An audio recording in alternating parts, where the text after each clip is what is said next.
Bon, je t'explique. Ouais, j'ai la voix de la fatigue. Ouais. Montage de fourche. Alors, c'est un peu technique. Il y a un circlips là qui va aller retenir la bague qui va faire la jonction avec le fourreau. Pour pas. Putain, j'ai mis de l'huile sur le putain de bureau.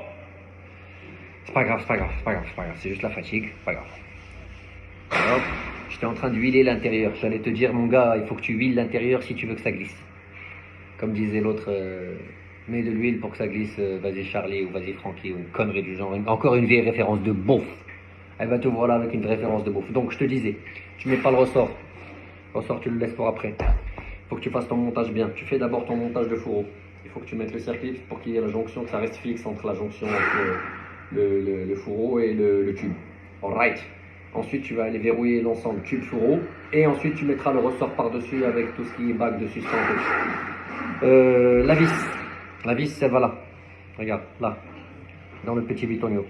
Mais avant d'aller dans le petit bitonio, il faut qu'elle aille d'abord rejoindre le fourreau là-bas.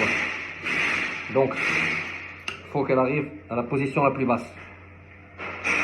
Putain, j'ai foutu le bordel ici. Il faut qu'elle arrive à la position la plus basse. Tu vois, je vais le laisser goûter un petit peu, comme ça me fera pas chier.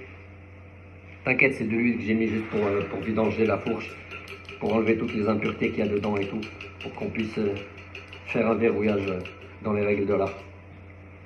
Oui, parce que c'est des vieilles pièces, tu te doutes bien, il va falloir faire les choses propres.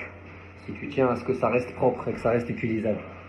Là, c'est propre, visiblement c'est propre.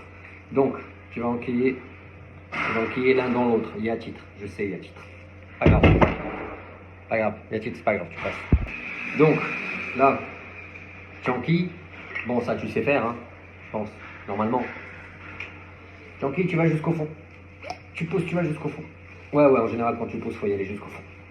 Là, tu vas la mettre à l'envers, ta fourche, pour être sûr et certain que le bitonio que tu veux visser, il est arrivé en bout de course, pour être sûr et certain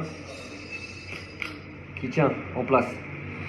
Là, tu vas pouvoir enlever la vis de remplissage, la grosse, celle-là, et tu vas utiliser ton ressort pour aller pousser l'ensemble, pour qu'il soit bien au fond.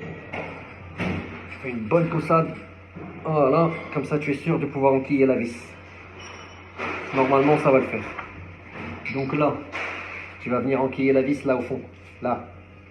Ouais, c'est une fourche assez particulière, ils ont mis une vis de rétention en bas.